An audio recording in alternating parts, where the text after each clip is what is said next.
चल रही गुरबाणी शब्द की जो विचार है, जो गुरकिरपा द्वारा आप सारे रल मिल के करते हाँ, जिन्नी क सोझी गुरबाणी बख्शती है उन्नी क विचार करते हाँ, जिमें उस मालक की रजा है उस तरह वरत रही है।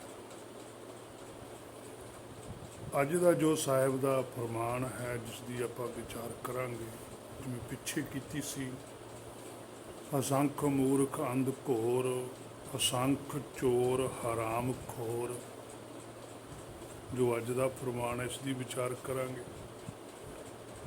सो पातशाह जी कहते भी असंख्या ही चोर ने जिन्हों का जीवन चोरी करना ही है, खो खिच करनी हुई है। सो कई पदार्थों की चोरी करते हैं अपने पेट की पूर्ति लई, पर उन्होंने परमेश्वर ते भरोसा नहीं, सगों वो अपनी चलाकी समझते हैं, सियाणप समझते हैं। भावें वो चोरी करके खाते हैं, भावें कोई मेहनत करके खांदा, करदा तो पेट की पूर्ति हुई है, मिलता सब नूं रिजक ही है, पर लगे हुए हैं।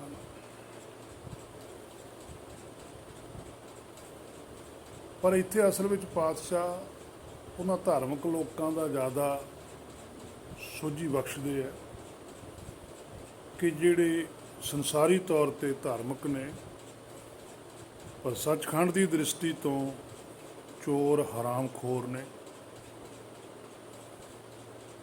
उन्हां दा ज़्यादा जोर जो आत्मक तौर पर गुरबाणी ये मेरे मना तैनूं समझ आउंदी है।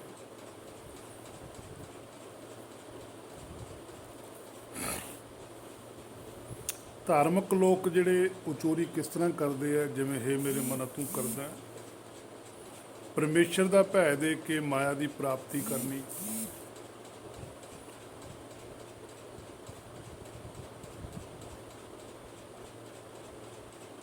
कई गल्लां अपने कोलों ही बना के परमेश्वर का नाम वरत लेना, जां उन्हां सतपुरखां का नाम वरतना जिन्हां ने गुरबाणी लिखी है, पातशाहियां दा जां भगत साहिबानां दा भी वो इस तरह कहते सी, जद कि उन्होंने नहीं आख्या। पर हुण साडे कोल इन्नी खोज नहीं कि असीं उस गल नूं विचार सकीए कि वाकई उन्होंने आख्या भी है जां नहीं आख्या।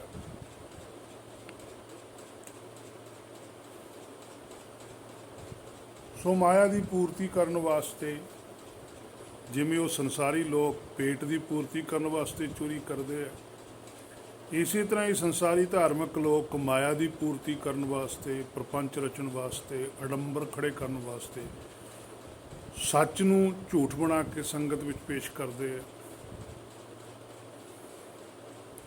गुरु के नाम ते पैसा इकट्ठा करते वरतों अपनी, ये दरगाह तो चोरी है, भरोसा नहीं है। हाँ, संसार लई बड़े चंगे होंदे, संसार के लोग इन्हां नूं चंगा समझते भी बड़ा परोपकार करते, ये शब्द बड़ा प्रचलित करते। संसार च धार्मिक लोग ये शब्द नूं बहुत लैंदे कि जी फलाने संत बड़ा परोपकार करते हैं, फलाना व्यक्ति बड़ा परोपकार करता है, जबकि इन्होंने इन्ना ही नहीं पता कि परोपकार शब्द कित्थे वरतिया जाता है, उपकार शब्द कित्थे वरतिया जाता है।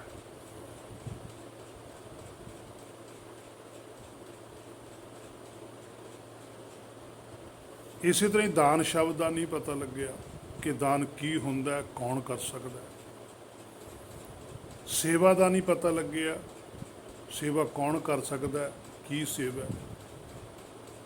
सो असलीयत तो परे है, जिन्ना चिर जोत जीव असलीयत तो परे रहिंदा उन्ना चिर इहनूं भरम रहिंदा। इहदा कीता होया संसारी तौर पर जो कर्म दे धर्म के व्यवहार ने उन्हां नूं दरगाह वाले कर्म धर्म मन लैंदे। ये तो मनदा धर्म कर्म भी मैं तो चंगा करदा, पर सचखंड वाले इहनूं कर्म धर्म कहंदे। जिवें हुण असीं अपने वल्लों तो बिल्कुल सही लिखिया पेपर 'च बच्चे ने, ਪਰ ਜਿਹੜਾ ਟੀਚਰ ਹੈ ਉਹਨੂੰ ਪਤਾ ਵੀ ਅਸਲ 'ਚ ਸਹੀ ਹੈ ਕੀ।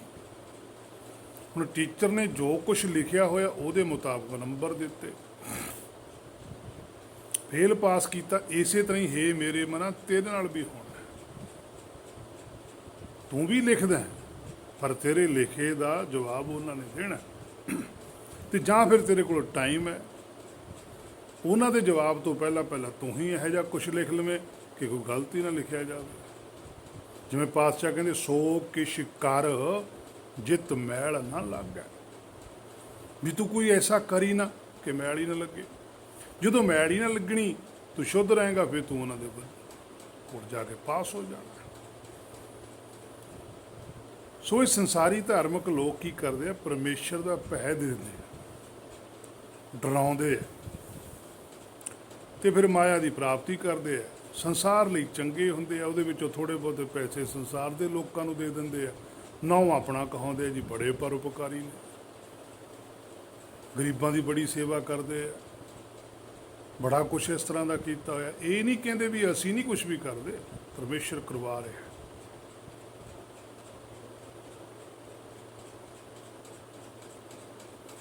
ਬੜੀ ਔਖੀ ਗੱਲ ਹੈ। ਸੋ ਇਹ ਮੇਰੇ ਮਨਾ, ਇਹ ਪਰਮੇਸ਼ਰ ਦੇ ਦਰ ਦੇ ਉੱਪਰ ਚੋਰ ਗਿਣੇ ਜਾਂਦੇ ਆ, ਕਿਉਂਕਿ ਪਰਮੇਸ਼ਰ ਤਾਂ ਨਿਰਭਉ ਹੈ, ਨਿਰਵੈਰ ਹੈ, ਉਹ ਤਾਂ ਕਿਸੇ ਨੂੰ ਭੈ ਨਹੀਂ ਦਿੰਦਾ, ਉਹਦਾ ਪ੍ਰੇਮ ਦੀ ਮੂਰਤੀ ਹੈ। ਸੋ ਕਈ ਤਰ੍ਹਾਂ ਦੇ ਕਰਮ ਕਾਂਡ ਕੋਲੋਂ ਹੀ ਮਿਥ ਕੇ ਨਾਮ ਪਰਮੇਸ਼ਰ ਦਾ ਵਰਤ ਲੈਂਦੇ ਜੀ, ਗਰੀਬਾਂ ਦੀ ਸੇਵਾ ਕਰਦੇ। ਫਿਰ ਉਹ ਗਰੀਬ ਬਣਾਇਆ ਕਿਹਨੇ? ਜੇ ਤੁਸੀਂ ਗਰੀਬਾਂ ਦੀ ਸੇਵਾ ਕਰਦੇ ਹੋ ਤਾਂ ਗਰੀਬ ਵੀ ਤਾਂ ਕਿਸੇ ਨੇ ਬਣਾਇਆ ਹੀ ਹੈ। ਤੇ ਗਰੀਬੀ ਕਿਹਨੇ ਦਿੱਤੀ? ਪਰਮੇਸ਼ਰ ਨੇ।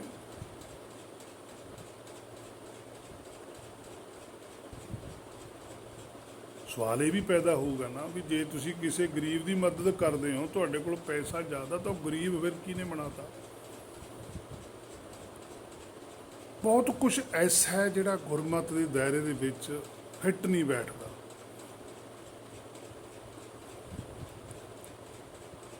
ਪਰ ਜਿਸ ਵੇਲੇ ਭਗਤ ਸਾਹਿਬਾਨ ਜਾਂ ਪਾਤਸ਼ਾਹੀਆਂ ਵਿਚਰਦੇ ਸੀ ਸਰੀਰ ਕਰਕੇ, ਉਹ ਵੀ ਇਹਨਾਂ ਲੋਕਾਂ ਨੂੰ ਜਾ ਕੇ ਕੁਛ ਨਾ ਕੁਛ ਦਿੰਦੇ ਸੀ, ਪਰ ਉਹ ਇਹਨਾਂ ਦੇ ਉੱਪਰ ਇਹੋ ਜਿਹੇ ਲੇਬਲ ਨਹੀਂ ਸੀ ਲਾਉਂਦੇ ਵੀ ਤੁਸੀਂ ਗਰੀਬ ਹੋ,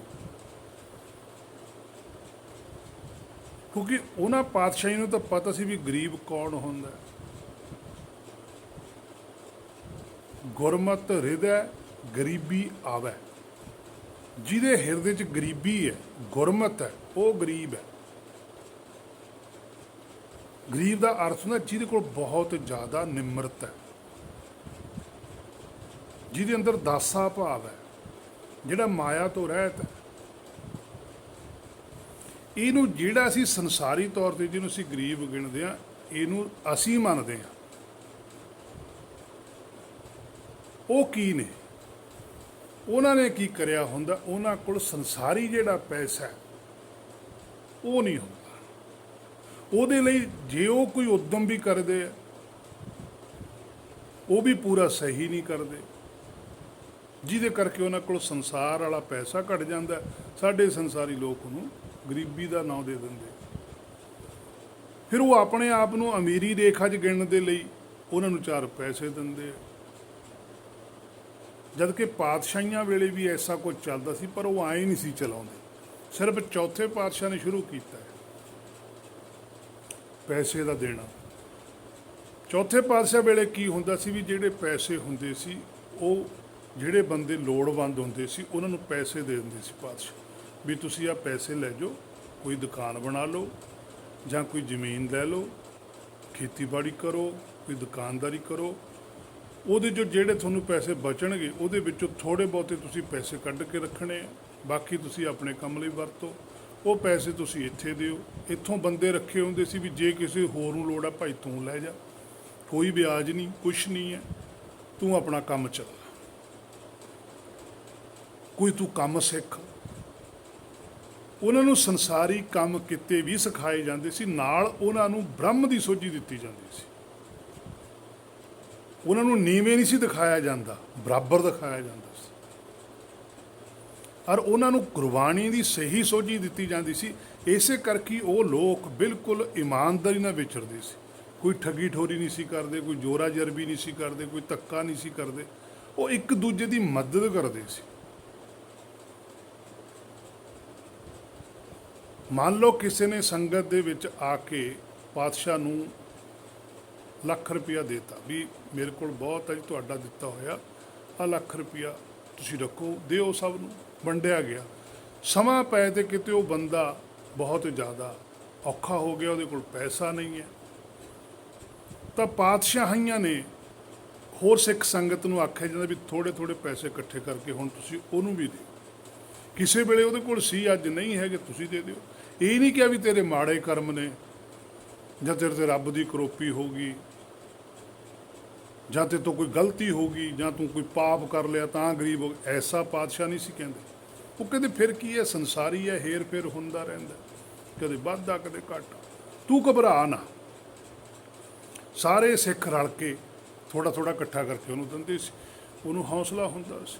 ਔਰ ਜ਼ਰੂਰੀ ਇਹ ਹੈ ਅਸਲ ਚੀਜ਼ ਤਾਂ ਇਹ ਨਹੀਂ ਵੀ ਅਗਲੇ ਤੋਂ ਤੁਸੀਂ ਲਈ ਚੱਲੋ, ਵੀ ਜਦੋਂ ਅਗਲਾ ਕਿਤੇ ਔਖਾ ਹੋ ਗਿਆ ਫਿਰ ਤੁਸੀਂ ਕਹੋ ਵੀ ਸਾਡੇ ਕੋਲ ਤਾਂ ਹੈ ਨਹੀਂ। ਇਹ ਇੱਕ ਸੰਸਾਰੀ ਲੈਣ ਦੇਣ ਹੈ, ਇਹਦਾ ਪਰਮਾਰਥ ਨਾਲ ਕੋਈ ਸੰਬੰਧ ਨਹੀਂ। ਦਰਗਾਹ ਦੇ ਵਿੱਚ ਪ੍ਰਵਾਨ ਨਹੀਂ ਹੁੰਦਾ ਇਹ ਕੁਛ, ਇਹ ਸਿਰਫ ਇੱਥੇ ਤੱਕ ਹੀ ਹੈ, ਸਰੀਰ ਤੱਕ। ਦਰਗਾਹ 'ਚ ਪ੍ਰਵਾਨਿਤ ਹੁੰਦਾ ਆਤਮਿਕ ਤੌਰ 'ਤੇ,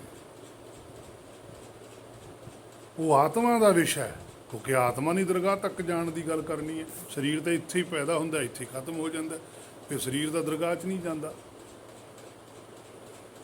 ਤਾਂ ਹੀ ਪਾਤਸ਼ਾਹ ਨੇ ਗੁਰਬਾਣੀ 'ਚ ਬਚਨ ਵੀ ਲਿਖਿਆ ਕਿ ਜਾਣੋ ਜੋਤ ਨਾ ਪੁੱਛੋ ਜਾਤੀ, ਵੀ ਤੁਸੀਂ ਜਾਤਾਂ ਨਾਲ ਨਾ ਜੁੜੋ। ਜਾਤਾਂ ਸਭ ਦੀ ਇੱਕੋ ਜਿਹੀ ਨੇ, ਸਰੀਰ ਸਭ ਦੇ ਇੱਕੋ ਜਿਹੇ। ਅੱਗੇ ਜਾਤ ਨਾ ਹੈ, ਕਹਿੰਦੇ ਅੱਗੇ ਤੁਹਾਡੇ ਜਾਤ ਨੇ ਨਹੀਂ ਜਾਣਾ ਭਾਈ, ਜੋਤ ਤੇ ਸਾਰਾ ਜ਼ੋਰ ਦਿਓ, ਜਾਤ ਨੂੰ ਸੰਭਾਲੋ ਜ਼ਰੂਰ। ਕਿਸੇ ਕੋਲ ਜ਼ਿਆਦਾ ਅੱਜ ਉਹ ਵੰਡ ਲਓ, ਉਹਨੂੰ ਥੋੜ੍ਹਾ ਬਹੁਤਾ ਦੇ ਦਿਓ। ਪਰ ਇੱਥੇ ਆ ਕੇ ਗਿਰਾਵਟ ਉਦੋਂ ਆਈ ਜਿਨ੍ਹਾਂ ਕੋਲ ਧਰਮ ਦੀ ਸਹੀ ਜਾਣਕਾਰੀ ਨਹੀਂ ਸੀ, ਅਧੂਰੀ ਜਾਣਕਾਰੀ ਸੀਗੀ, ਕੰਮ ਕਰਨਾ ਨਹੀਂ ਸੀ, ਸੰਸਾਰੀ ਸੁੱਖ ਸਹੂਲਤਾਂ ਸਾਰੀਆਂ ਪ੍ਰਾਪਤ ਕਰਨੀਆਂ ਸੀ। ਨਾਮ ਪਾਤਸ਼ਾਹ ਦਾ ਅੱਗੇ ਰੱਖ ਲਿਆ, ਭਗਤ ਸਾਹਿਬਾਨਾਂ ਦਾ ਅੱਗੇ ਰੱਖ ਲਿਆ, ਪਿੱਛੇ ਆਪਣੇ ਸੁੱਖਾਂ ਦੀ ਪੂਰਤੀ ਵਾਸਤੇ ਜੋ ਮਾਇਆਵਾਕੀ ਸੁੱਖ ਨੇ ਉਹਨਾਂ ਲਈ ਲੋਕਾਂ ਨੂੰ ਪਾਤਸ਼ਾਹ ਦਾ ਨਾਮ ਲੈ ਕੇ ਭੈ ਦੇਣਾ ਸ਼ੁਰੂ ਕਰ ਦਿੱਤਾ ਤੇ ਵਰਤਣ ਆਪਣੇ ਲਈ ਲੱਗੇ। ਅੱਜ ਵੀ ਇਹੀ ਕੁਝ ਹੋ ਰਿਹਾ। ਜੇ ਕੋਈ ਪੈਸਾ ਦੇ ਕੇ ਜਾਂਦਾ ਉਹ ਗੁਰੂ ਸਾਹਿਬ ਕਰਕੇ ਦੇ ਕੇ ਜਾਂਦਾ, ਪਰ ਜਾਂ ਤਾਂ ਤੁਸੀਂ ਗੁਰੂ ਸਾਹਿਬ ਲਈ ਉਹ ਕੁਛ ਬਣਵਾਓ, ਪਰ ਗੁਰੂ ਸਾਹਿਬ ਲਈ ਕੁਛ ਵੀ ਨਹੀਂ ਬਣਦਾ। ਨਾਮ ਗੁਰੂ ਸਾਹਿਬ ਦਾ ਵਰਤਿਓ ਆਪਣੀ ਸੁੱਖ ਸਹੂਲਤ ਵਾਸਤੇ ਜਾਂਦਾ ਹੈ, ਤੇ ਫਿਰ ਉਹਦਾ ਜਵਾਬ ਕੌਣ ਦਊਗਾ? ਜਿਹਨੇ ਵਰਤਿਆ ਉਹੀ ਦਊਗਾ।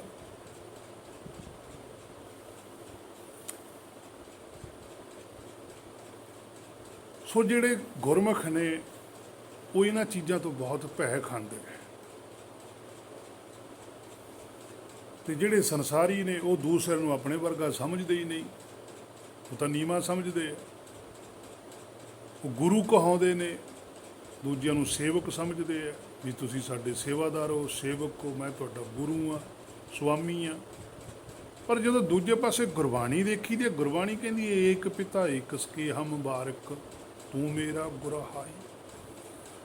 ਗੁਰਬਾਣੀ ਲਿਖਣ ਵਾਲੇ ਪੁਰਖਾਂ ਨੇ ਆਖਿਆ ਵੀ ਇੱਕੋ ਹੀ ਪਿਤਾ, ਆਪਾਂ ਸਾਰੇ ਉਹਦੇ ਬੱਚੇ ਆ, ਤੇ ਵੱਡਾ ਛੋਟਾ ਤਾਂ ਫਿਰ ਕੋਈ ਵੀ ਨਾ ਹੋਇਆ। ਫਿਰ ਇਹ ਗੱਲ ਕਿੱਧਰ ਨੂੰ ਜਾਂਦੀ ਹੈ?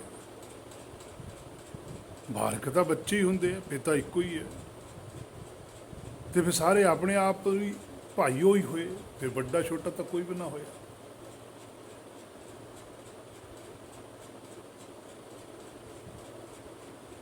ਇਹ ਚੋਰੀ ਹੈ ਦਰਗਾਹ ਦੇ ਵਿੱਚ। ਬਾਣੀ ਪਰਮੇਸ਼ਰ ਨੇ ਭੇਜੀ, ਗੁਰਬਾਣੀ ਸਤਿਪੁਰਖਾਂ ਨੇ ਸਾਨੂੰ ਦਿੱਤੀ, ਅਸੀਂ ਉਸ ਗੁਰਬਾਣੀ ਨੂੰ ਪੜ੍ਹਿਆ, ਵਿਚਾਰਿਆ, ਉਹਦੇ ਤੇ ਫਿਰ ਅਸੀਂ ਆਪਣਾ ਨਾਂ ਲਾ ਲਿਆ ਕਿ ਮੇਰੇ ਬਚਨ ਸੁਣੋ, ਮੇਰੀ ਗੱਲ ਵੱਲ ਧਿਆਨ ਦਿਓ, ਮੈਂ ਜੋ ਤੁਹਾਨੂੰ ਕਹਿਣਾ ਉਹ ਮੰਨ ਕੇ ਵੇਖੋ। ਜਦ ਕਿ ਜਿਹੜੇ ਪੁਰਖਾਂ ਨੇ ਗੁਰਬਾਣੀ ਲਿਖੀ ਹੈ ਉਹ ਕਹਿੰਦੇ ਹਾਂ ਬੁਲਾਇਆ ਬੋਲੇ ਖਸਮ ਦਾ ਭਾਈ, ਅਸੀਂ ਤਾਂ ਕਿਸੇ ਦੇ ਬੁਲਾਇਆ ਬੋਲਦੇ ਹਾਂ।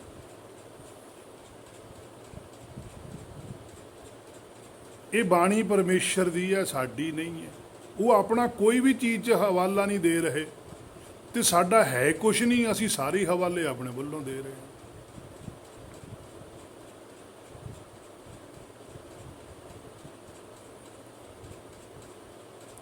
ਕਿਸੇ ਨੇ ਕੋਈ ਚੀਜ਼ ਕਿਸੇ ਨੂੰ ਦੇਤੀ ਵੀ ਲੈ ਭਾਈ ਤੂੰ ਆ ਫਲਾਣੇ ਨੂੰ ਦਿਆ ਚੱਕ, ਉਹ ਜਾ ਕੇ ਦੂਜੇ ਬੰਦੇ ਨੂੰ ਚੀਜ਼ ਦੇਣ ਗਿਆ ਤੇ ਕਹਿੰਦਾ ਵੀ ਲੈ ਵੀ ਆ ਤੈਨੂੰ ਮੈਂ ਦਿੱਤੀ, ਉਹ ਖੁਦ ਮਾਲਕ ਬਣ ਗਿਆ, ਦੇਣ ਵਾਲੇ ਨੌਕਰ ਸਮਝ ਲਿਆ।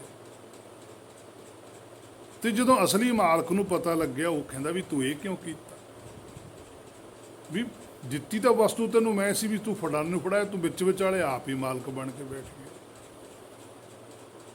ਫਿਰ ਇਹਦਾ ਜਵਾਬ ਹੁਣ ਕੌਣ ਦੋ? ਫਿਰ ਸ਼ਰਮਿੰਦਗੀ ਚੱਲਣੀ ਪਈ ਨਾ ਮਾਲਕ ਦੇ ਅੱਗੇ। ਪਤਾ ਤਾਂ ਹੈ ਵੀ ਮਾਲਕ ਇਹੀ ਹੈ।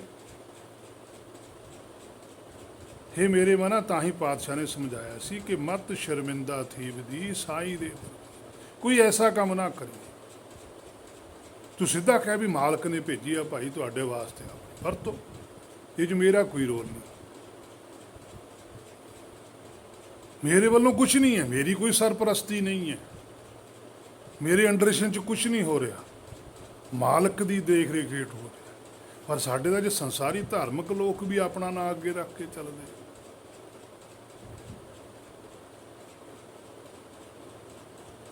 असली धार्मिक है ना जिहड़ा असली निराकारी, वो कदे भी अपने नाम हेठ कुछ नहीं करता।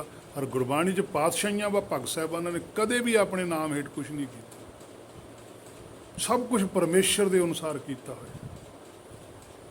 ईवन कि जिहड़े उन्होंने संसारी तौर पर फिजिकली बॉडी के नाम से, जिवें नानक जी सी, अंगद जी सी, अमरदास जी सी, उन्होंने शब्दों भी बदलता उन्होंने गुरबाणी के अंदर।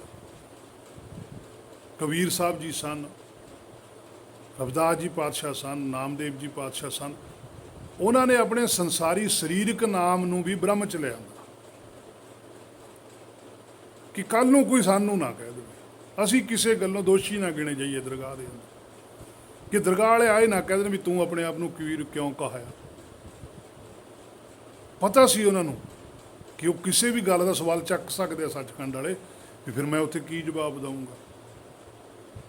ਤਾਂ ਉਹਨਾਂ ਲਿਖਿਆ ਕਬੀਰਾ ਤੂੰ, ਕਬੀਰ ਤੂੰ ਹੀ, ਤੇਰਾ ਨਾਮ ਕਬੀਰ ਵੀ ਤੂੰ ਹੀ ਹੈ। ਭਾਵੇਂ ਮੈਨੂੰ ਸੰਸਾਰ ਵਾਲੇ ਕਬੀਰ ਕਹਿੰਦੇ ਆ, ਸਰੀਰ ਕਰਕੇ ਮੇਰਾ ਨਾਮ ਜ਼ਰੂਰ ਰੱਖਿਆ ਗਿਆ, ਪਰ ਅਸਲ ਵਿੱਚ ਕਬੀਰ ਤੂੰ ਹੈ। ਸਾਰਾ ਕੁਝ ਹੀ ਉਹ 'ਤੇ ਛੱਡਤਾ। ਇਹ ਖੇਡ ਹੈ ਗੁਰਮੁਖਾਂ ਦੀ, ਪਰ ਸਾਡੇ ਸੰਸਾਰੀਆਂ ਦੇ ਤੇ ਨਾਮ ਦੇ ਨਾਲ ਹੀ ਤਖੱਲਸ ਬਹੁਤ ਵੱਡੇ ਵੱਡੇ ਲੱਗੇ ਹੋਏ, ਕਿਉਂਕਿ ਉਹ ਸੰਸਾਰੀ ਧਾਰਮਿਕ ਨੇ, ਦਰਗਾਹੀ ਧਾਰਮਿਕ ਨਹੀਂ। निराकारी ते संसारी धार्मिक का जमीन आसमान का फर्क है।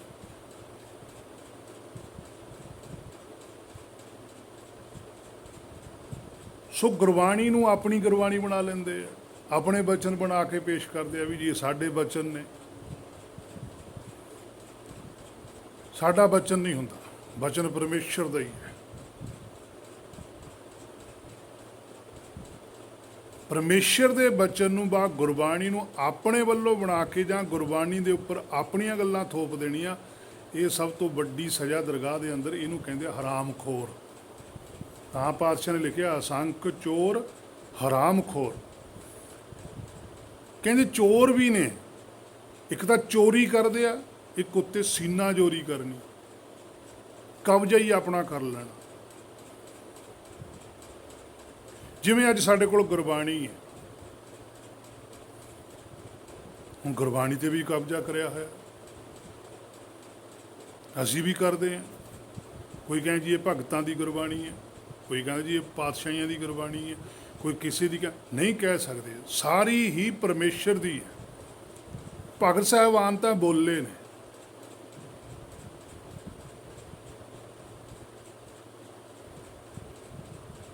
बहुत कुछ भेद पा के लिखा गया, पर उन्होंने हुण समझना बहुत औखा है।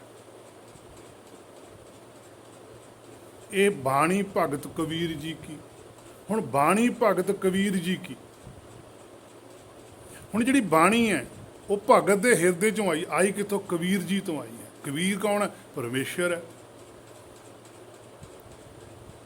ਕਬੀਰ ਦਾ ਅਰਥ ਹੁੰਦਾ ਸਭ ਤੋਂ ਵੱਡਾ, ਵੱਡਾ ਤਾਂ ਪਰਮੇਸ਼ਰ ਹੈ। ਭਗਤ ਦੇ ਥਰੂ ਆਈ ਹੈ ਬਾਣੀ। ਭਗਤ ਨਾਮਦੇਵ ਜੀ, ਬਾਣੀ ਜਿਹੜੀ ਆਉਂਦੀ ਹੈ ਉਹ ਭਗਤ ਦੇ ਥਰੂ ਆਉਂਦੀ ਹੈ। ਦੇਵ ਕੌਣ ਹੈ? ਜਿਹੜਾ ਦੇ ਰਿਹਾ ਹੈ। ਅੰਤਰ ਦੇਵ ਨਾ ਜਾਣੇ ਅੰਧ। ਉਹ ਕੀ ਦੇ ਰਿਹਾ? ਨਾਮ ਦੇ ਰਿਹਾ। ਨਾਮ ਕੀ ਹੈ? ਗਿਆਨ। ਪਾਤਸ਼ਾਹੀਆਂ ਨੇ ਵੀ ਆਪਣੇ ਨਾਮਾਂ ਨੂੰ ਵੀ ਇਸ ਤਰੀਕੇ ਨਾਲ ਗੁਰਬਾਣੀ ਦੇ ਵਿੱਚ ਬਣਾਇਆ ਹੋਇਆ, ਪਰ ਉਹਨੂੰ ਹੁਣ ਸਮਝਣਾ ਵਿਚਾਰਨਾ ਉਹਦੀ ਕਿਰਪਾ ਦੁਆਰਾ ਹੀ ਹੋ ਸਕਦਾ, ਅਦਰਵਾਈਜ਼ ਮੁਸ਼ਕਿਲ ਹੈ। ਜਿਹੜਾ ਇੰਨਾ ਭੈ ਰੱਖਦਾ ਉਹ ਕਦੇ ਵੀ ਸੰਸਾਰ ਦੇ ਵਿੱਚ ਜਿਹੜੀ ਧਾਰਮਿਕ ਵਿਰਤੀ ਹੈ ਉਧਰ ਨੂੰ ਨਹੀਂ ਜਾਂਦਾ, ਉਹ ਨਿਰਾਕਾਰੀ ਧਾਰਮਿਕ ਵਿਰਤੀ ਨਾਲ ਹੀ ਚੱਲਦਾ। ਇਸੇ ਕਰਕੇ ਸੰਸਾਰ ਦੇ ਲੋਕ ਉਹਨਾਂ ਦੇ ਵਿਰੋਧ 'ਚ ਖੜ ਜਾਂਦੇ ਆ ਵੀ ਇਹ ਤਾਂ ਕਿਸੇ ਵੀ ਗੱਲ ਨੂੰ ਨਹੀਂ ਮੰਨ ਰਿਹਾ। ਉਹਨਾਂ ਨੂੰ ਇਹ ਲੱਗਦਾ ਵੀ ਇਹ ਤਾਂ ਕਿਸੇ ਵੀ ਗੱਲ ਨੂੰ ਨਹੀਂ ਮੰਨਦਾ, ਜਦ ਕਿ ਉਹ ਅਸਲ ਗੱਲ ਨੂੰ ਮੰਨਦਾ ਹੁੰਦਾ। ਜਿਸ ਵੇਲੇ ਕਬੀਰ ਸਾਹਿਬ ਜੀ ਨੇ ਜਾਂ ਨਾਮਦੇਵ ਜੀ ਨੇ ਜਾਂ ਰਵਿਦਾਸ ਜੀ ਨੇ ਗੁਰਬਾਣੀ ਆਪਣੇ ਮੁਖੋਂ ਉਚਾਰੀ ਹੋਵੇਗੀ, ਉਸ ਵੇਲੇ ਜਿਹੜੇ ਉਹ ਧਰਮ ਦੇ ਲੋਕ ਸੀ ਉਹਨਾਂ ਨੇ ਕਿਤੇ ਮੰਨਿਆ ਹੋਊਗਾ ਵੀ ਇਹ ਗੱਲਾਂ ਐ ਹੋ ਜਾਣਗੀਆਂ। ਸੋ ਤਾਂ ਵਿਰੋਧ 'ਚ ਖੜੇ ਹੀ ਹੋਣਗੇ, ਕਿਉਂਕਿ ਉਹਨਾਂ ਨੂੰ ਤਾਂ ਲੱਗਦਾ ਵੀ ਸਾਡੇ ਤੋਂ ਉਲਟ ਗੱਲ ਕਰਦਾ ਹੈ, ਜਦ ਕਿ ਪਾਤਸ਼ਾਹੀਆਂ ਨੇ ਉਲਟ ਨਹੀਂ ਆਖਿਆ, ਸਹੀ ਆਖਿਆ। ਸਹੀ ਗੱਲ ਨੂੰ ਸੰਸਾਰੀ ਲੋਕ ਉਲਟ ਜ਼ਰੂਰ ਬਣਾ ਲੈਂਦੇ। ਸੋ ਇਹ ਫਿਰ ਚੋਰੀ ਦੇ ਨਾਲ ਨਾਲ ਹਰਾਮਖੋਰੀ ਹੋ ਜਾਂਦੀ। ਹੁਣ ਹਰਾਮਖੋਰ ਤਾਂ ਪੰਜਾਬੀ ਦੇ ਵਿੱਚ ਵੀ ਗਾਲ ਹੈ, ਸਭ ਤੋਂ ਭੈੜਾ ਸ਼ਬਦ ਵਰਤੇ ਜਾਂਦਾ, ਪਰ ਇੱਥੇ ਪਾਤਸ਼ਾਹ ਨੇ ਵਰਤਿਆ ਕਿਉਂਕਿ ਪਰਮੇਸ਼ਰ ਨੇ ਲਿਖਾਇਆ ਕਿ ਲਿਖ, ਇਹ ਹਰਾਮਖੋਰ ਨੇ ਪਿਤਾ ਨੂੰ ਛੱਡ ਕੇ ਮਾਇਆ ਦੇ ਪੁੱਤ ਬਣ ਗਏ। ਪਰਮੇਸ਼ਰ ਨੂੰ ਛੱਡ ਕੇ ਮਾਇਆ ਦੀ ਗੁਣਗਾਨ ਕਰੀ ਜਾਂਦੇ ਆ, ਮਾਇਆ ਲਈ ਉਹ ਸਾਰਾ ਕੁਝ ਬਣਾਈ ਜਾਂਦੇ, ਦਾਰੋ ਮਦਾਰ ਸਾਰਾ ਮਾਇਆ ਦਾ ਖੜਾ ਕਰਦੇ, ਪਰਮੇਸ਼ਰ ਦਾ ਤਾਂ ਕਰਦੇ ਹੀ ਨਹੀਂ, ਨਾ ਪਰਮੇਸ਼ਰ ਦਾ ਵਰਤਦੇ। ਪਰਮੇਸ਼ਰ ਲਈ ਤਾਂ ਕੁਝ ਵੀ ਨਹੀਂ ਬਣਿਆ ਇੱਥੇ। ਪਰਮੇਸ਼ਰ ਲਈ ਬਣਦਾ ਜੇ ਕਿਸੇ ਦੀ ਜੋਤ ਨੂੰ ਸੋਝੀ ਕਰਵਾਉਂਦੇ, ਜੇ ਕਿਸੇ ਦੇ ਜੀ ਦੇ ਉੱਪਰ ਦਇਆ ਕਰਦੇ, ਕਿਸੇ ਨੂੰ ਆਪਣੇ ਵਰਗਾ ਹੀ ਬਣਾਉਂਦੇ। ਜਿਵੇਂ ਗੁਰੂ ਨਾਨਕ ਜੀ ਨੇ ਦੂਜੇ ਪਾਤਸ਼ਾਹ ਨੂੰ ਆਪਣੇ ਵਰਗਾ ਬਣਾਇਆ ਕਿ ਇਹ ਵੀ ਨਾਨਕੀ ਹੈ, ਇਹ ਹੈ ਜੀ ਦਾ, ਇਹ ਹੈ ਪੁੰਨ, ਕਿਸੇ ਨੂੰ ਆਪਣੇ ਵਰਗਾ ਬਣਾ ਦੇਣਾ। ਇੱਕੋ ਜਿਹੇ ਹੋ ਜਾਣ ਸਾਰੇ।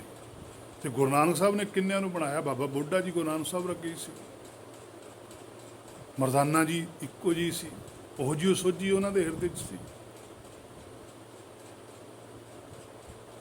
ਭਾਈ ਲਾਲੋ ਜੀ, ਸੱਜਣ ਜੀ, ਕੌਡਾ ਜੀ, ਕੋਈ ਫਰਕ ਨਹੀਂ ਸੀ ਉਹਨਾਂ ਦੇ ਅੰਦਰ, ਕਿਉਂਕਿ ਇੱਕੋ ਹੀ ਰਸ ਮਾਣਿਆ ਹੋਇਆ ਸੀ। ਪਰ ਸਾਡੀਆਂ ਬਿਰਤੀਆਂ 'ਚ ਫਰਕ ਹੈ, ਕਿਉਂਕਿ ਸਾਡੇ ਕੋਲ ਤਾਂ ਰਸ ਹੈ ਨਹੀਂ, ਸਾਡੀ ਤਾਂ ਭਾਸ਼ਾ ਹੀ ਨਹੀਂ ਸੁਧਰਨੀ ਹੈਗੀ।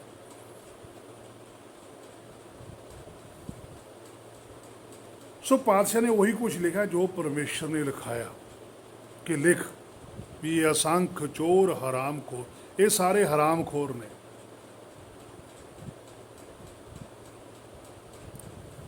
ਸ਼ਬਦ ਗੁਰਬਾਣੀ ਦੇ ਵਰਤ ਲੈਂਦੇ ਆ, ਪਿੱਛੇ ਆਪ ਖੜੇ, ਫਿਰ ਆਪ ਕਾਹਦੀ ਹੋਂਦ ਰੱਖਣੀ? ਜੇ ਤੁਸੀਂ ਆਪਣੇ ਆਪ ਨੂੰ ਦਾਸ ਕਹਾਉਂਦੇ ਹੋ, ਫਿਰ ਦਾਸ ਤਾਂ ਕਦੇ ਵੀ ਗੁਰੂ ਵਾਲੀ ਟ੍ਰੀਟਮੈਂਟ ਨਹੀਂ ਲੈਂਦਾ ਹੁੰਦਾ। ਇਹ ਕਹਾਉਂਦੇ ਆਪਣੇ ਆਪ ਨੂੰ ਦਾਸ ਨੇ, ਫੀਲਿੰਗ ਸਾਰੀ ਗੁਰੂ ਵਾਲੀ ਲੈ ਰਹੇ ਨੇ। ਦਾਸ ਤਾਂ ਕਦੇ ਆਸਣ ਤੇ ਬਹਿੰਦੇ ਨਹੀਂ, ਦਾਸ ਤਾਂ ਥੱਲੇ ਖੜਾ ਹੁੰਦਾ। ਆਸਣ ਤੇ ਤਾਂ ਮਾਲਕ ਬਹਿੰਦਾ, ਕਿ ਦਾਸ ਥੋੜੋ ਬੈਠੂ। ਸਿੰਘਾਸਣ ਤੇ ਤਾਂ ਰਾਜਾ ਹੀ ਬੈਠਦਾ ਨਾ, ਦਾਸ ਤਾਂ ਨੌਕਰ ਤੋਂ ਦੇ ਸਰਾਣੇ ਖੜਾ ਵੀ ਜਦੋਂ ਮਰਜੀ ਬੁਲਾ ਲਵੇ, ਹਾਂਜੀ ਹੁਕਮ। ਦਾਸ ਤਾਂ ਸੌਂਪ ਨਹੀਂ ਸਕਦਾ ਟਾਈਮ ਨਾਲ, ਦਾਸ ਨੂੰ ਤਾਂ ਖਾਣ ਪੀਣ ਦਾ ਵੀ ਚੇਤਨ ਕੀ ਪਤਾ ਮਾਲਕ ਕਦੋਂ ਬਾਜ ਮਾਰ ਲਵੇ। ਦਾਸ ਬਣਨਾ ਕੋਈ ਸੌਖਾ ਨਹੀਂ ਹੈ। ਦਾਸ ਸੀਗੇ ਗੁਰੂ ਨਾਨਕ ਸਾਹਿਬ ਜੀ, ਬਾਕੀ ਦਾ ਆਪਣੇ ਨਾਮ ਨਾਲ ਹਰੇਕ ਹੀ ਦਾਸ ਲਿਖਾ ਲੈਂਦਾ। ਇਹਦਾ ਅੱਗੇ ਜਾ ਕੇ ਪਤਾ ਲੱਗੂ ਜਦੋਂ ਸੱਚੇ ਦੇ ਦਰਬਾਰ 'ਚ ਪੁੱਛਣਾ ਵੀ ਹਾਂਜੀ ਲਿਆਓ ਕਿਹੜੇ ਕਿਹੜੇ ਦਾਸ ਹੋ ਤੁਹਾਡੇ, ਫਿਰ ਪਛਤਾਊਗੀ ਉੱਥੇ ਆਤਮਾ, ਕਿਉਂਕਿ ਉੱਥੇ ਸੱਚੋ ਹੀ ਸੱਚ ਨਿਬੜਾ। ਚੁਣ ਵੱਖ ਕੱਢੇ ਤੇ ਜਮਾਲਿਆ ਲਿਖਣਾ ਦਰਿਆ ਬਾਹਰ ਆ। ਕਿਉਂਕਿ ਦਾਸ ਤਾਂ ਇਹ ਖੜੇ ਹੋਣਗੇ। ਦਾਸ ਤਾਂ ਕਦੇ ਵੀ ਮਾਲਕ ਤੋਂ ਪਰੇ ਜਾ ਨਹੀਂ ਸਕਦਾ। ਦਾਸ ਹੁੰਦਾ ਹੀ ਉਹ ਹੈ ਜਿਹਦੇ ਹਿਰਦੇ 'ਚ ਸ਼ਬਦ ਗੁਰੂ ਪ੍ਰਗਟ ਹੈ, ਕਿਉਂਕਿ ਮਾਲਕ ਨਾਲ ਗੁਰ ਮੇਰੇ ਸੰਗ ਸਦਾ ਹੈ ਨਾਲੇ। ਕੀ ਪਤਾ ਗੁਰ ਕਦੋਂ ਕਹਿੰਦੇ ਵੀ ਐਂ ਕਰ।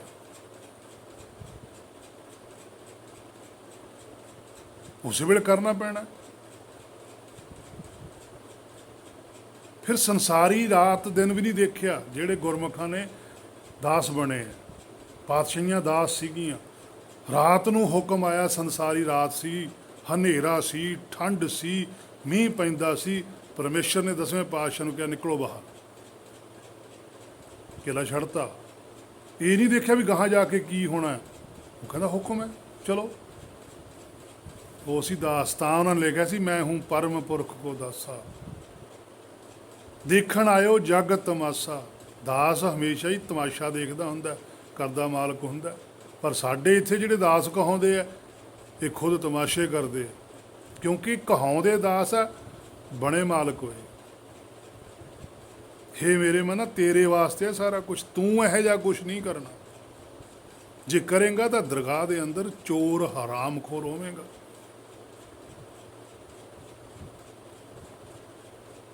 ਆਹ ਸੰਸਾਰ ਨਾ ਦੇਖ, ਨਿਰਾਕਾਰ ਦਾ ਦੇਸ਼। ਗੁਰਬਾਣੀ ਸੱਚ ਕਹਿੰਦੀ ਹੈ, ਕੋਈ ਝੂਠ ਨਹੀਂ ਲਿਖਿਆ ਗੁਰਬਾਣੀ 'ਚ। ਜੇ ਗੁਰਬਾਣੀ 'ਚ ਲਿਖਿਆ ਵੀ ਅੱਗੇ ਕੁਛ ਹੈ ਤਾਂ ਹੈ, ਇਹ ਤੈਨੂੰ ਭਰੋਸਾ ਕਰਨਾ ਪਊਗਾ। ਆਗਿਆ ਜਮਦਲ ਬਿਖਮ ਕਣਾ ਹੈ, ਅੱਗੇ ਭਰਮ ਘੇਰੂਗਾ ਹੀ ਘੇਰੂਗਾ ਤੈਨੂੰ। ਇਹਾਂ ਖਾਟ ਚਲੋ ਹਰ ਲਾਹ, ਆਗੇ ਬਸਨ ਸੁਹੇਲਾ। ਇਹਦਾ ਮਤਲਬ ਹੈ ਕੁਛ। ਉਹਦੇ ਲਈ ਸਾਰੀ ਗੁਰਬਾਣੀ 'ਚ ਤੈਨੂੰ ਦੱਸਿਆ ਪਾਤਸ਼ਾਹ ਨੇ ਕਿ ਅੱਗੇ ਕੀ ਕੀ ਹੈ। ਪੂਰਾ ਕੁਝ ਸਮਝ ਕੇ ਚੱਲਣਾ, ਬਗੈਰ ਸਮਝੇ ਤੋਂ ਨਹੀਂ ਚੱਲਣਾ। ਸੋ ਪਾਤਸ਼ਾਹ ਕਹਿੰਦੇ ਲਿਖ ਹਰਾਮਖੋਰ ਨੇ ਪਿਤਾ ਨੂੰ ਛੱਡ ਕੇ ਮਾਇਆ ਦੇ ਪੁੱਤ ਬਣੇ ਨੇ, ਗੁਰੂ ਨੂੰ ਛੱਡ ਕੇ ਆਪ ਹੀ ਗੁਰੂ ਬਣ ਗਏ।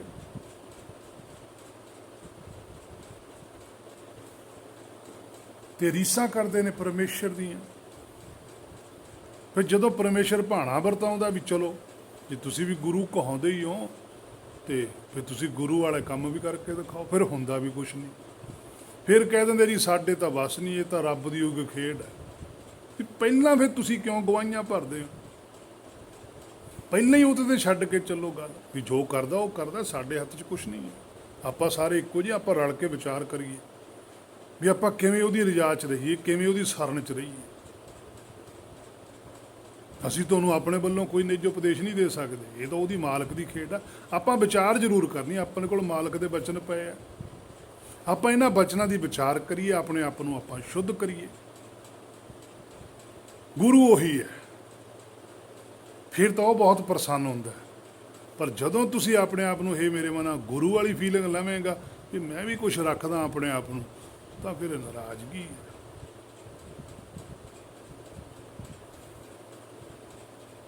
ਸੋ ਸੱਚ ਦੀ ਆੜ ਥੱਲੇ ਮਾਇਆ ਦਾ ਰੰਗ ਦੇਣ ਵਾਲੇ, ਮਾਇਆ ਨਾਲ ਜੋੜਨ ਵਾਲੇ ਸਾਰੇ ਹੀ ਪਾਤਸ਼ਾਹ ਕਹਿੰਦੇ ਅਸੰਖ ਚੋਰ ਹਰਾਮਖੋਰ ਨੇ। ਹੇ ਮੇਰੇ ਮਨਾ ਇਹਨਾਂ ਗੱਲਾਂ ਦਾ ਧਿਆਨ ਰੱਖੀ, ਇਹ ਵਿਚਾਰਾਂ ਤੇਰੇ ਜੀਵਨ ਵਾਸਤੇ ਨੇ, ਪਾਤਸ਼ਾਹ ਨੇ ਲਿਖ ਕੇ ਦਿੱਤੀ। ਇਹ ਗੁਰਬਾਣੀ ਕਹਿ ਰਹੀ ਹੈ ਤੈਨੂੰ। ਗੁਰਬਾਣੀ ਕਹਿ ਸੇਵਕ ਜਨ ਮੰਨੈ, ਤੈਂ ਸੇਵਕ ਬਣਨਾ। ਪਰ ਇਸ ਗੱਲ ਨੂੰ ਮੰਨਣਾ ਤੇ ਭਰੋਸਾ ਕਰਨਾ ਕਿ ਜੋ ਗੁਰਬਾਣੀ ਕਹਿ ਰਹੀ ਹੈ ਉਹ ਸੱਚ ਹੈ। ਪ੍ਰਤੱਖ ਗੁਰੂ ਨਸਤਾਰੇ, ਫਿਰ ਜਿਹੜਾ ਅਸਲੀ ਗੁਰੂ ਹੈ ਉਹ ਤੇਰੇ ਸਾਹਮਣੇ ਆ ਜਾਊਗਾ। ਉਹ ਤੈਨੂੰ ਫਿਰ ਇੱਥੋਂ ਭਵ ਸਾਗਰ ਚੋਂ ਪਾਰ ਲੈ ਕੇ ਚਲੇ ਜਾਊਗਾ। ਜੇ ਤੂੰ ਉਸ ਗੱਲ ਨੂੰ ਨਾ ਮੰਨ ਸਕਿਆ, ਗੁਰਬਾਣੀ ਤੇ ਭਰੋਸਾ ਨਾ ਕੀਤਾ, ਫਿਰ ਅਸਲੀ ਗੁਰੂ ਨੇ ਸਾਹਮਣੇ ਨਹੀਂ ਆਉਣਾ ਤੇ ਨਕਲੀ ਗੁਰੂਆਂ ਨੂੰ ਤੂੰ ਗੁਰੂ ਮੰਨ ਕੇ ਪੂਜੀ ਚੱਲੇਗਾ। ਤੇ ਜਿੱਦਣ ਸਰੀਰ ਛੁੱਟਿਆ ਉਦਣ ਤੈਨੂੰ ਪਤਾ ਲੱਗੂ ਵੀ ਅਸਲੀ ਗੁਰੂ ਤਾਂ ਆ ਸੀਗਾ, ਵੀ ਮੈਂ ਤਾਂ ਨਕਲੀ ਨੂੰ ਵੀ ਮੰਨੀ ਗਿਆ। ਫਿਰ ਉਹਨਾਂ ਨੇ ਤੈਨੂੰ ਵਾਪਸ 84 'ਚ ਭੇਜ ਦੇਣਾ ਵੀ ਜਾ ਭਾਈ ਫਿਰ ਚੱਲ। ਸੋ ਸਮਾਂ ਹੇ ਮੇਰੇ ਮਨਾ ਆਪਣੇ ਅੰਦਰ ਵਿਚਾਰ ਕਰ, ਆਪਨੜੇ ਗਿਰੀਬਾਨ ਮੈਂ ਸਿਰ ਨੀਵਾਂ ਕਰ ਦੇਖ। ਸੋ ਹੋਈਆਂ ਬੇਅੰਤ ਭੁੱਲਾਂ ਦੀ ਖਿਮਾ। ਇੱਥੋਂ ਤੱਕ ਕਿ ਅੱਜ ਦੀ ਵਿਚਾਰ ਕੀਤੀ ਸੀ, ਬਾਕੀ ਦੀ ਵਿਚਾਰ ਜੇ ਗੁਰ ਨੇ ਚਾਹਿਆ ਫਿਰ ਕੀਤੀ ਜਾਵੇਗੀ। ਹੋਈਆਂ ਬੇਅੰਤ ਭੁੱਲਾਂ ਦੀ ਖਿਮਾ। ਵਾਹਿਗੁਰੂ ਜੀ ਕਾ ਖਾਲਸਾ, ਵਾਹਿਗੁਰੂ ਜੀ ਕੀ ਫਤਿਹ।